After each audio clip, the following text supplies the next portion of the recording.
So, hello guys, good afternoon. So, nandito tayo ngayon sa ating mini farm para magpakain ng ating mga alagang manok. So, yan guys, ito yung mga native na manok ni Papa. So, madami yan.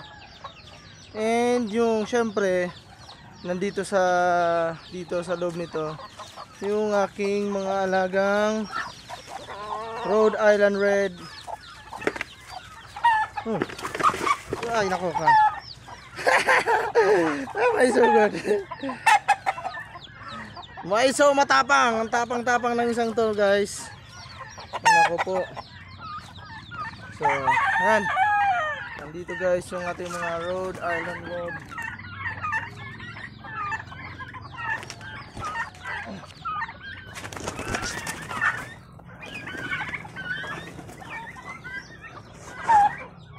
Yan.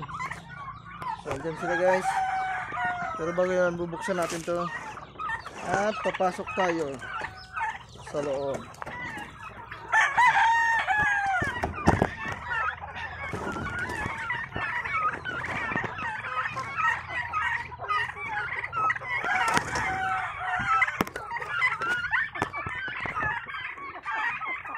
So, ayan guys, ayan sila.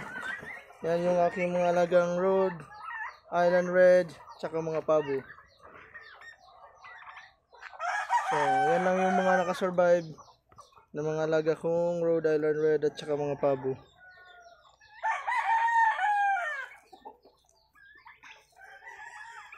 So, yan, malaki na sila guys. Oh.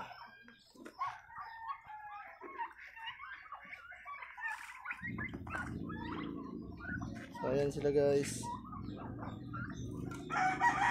And syempre mangungulit na tayo guys ng itlog.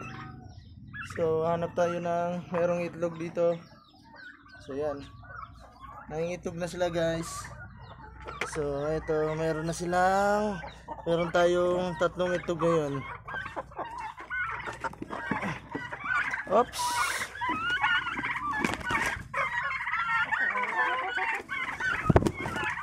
Wait lang.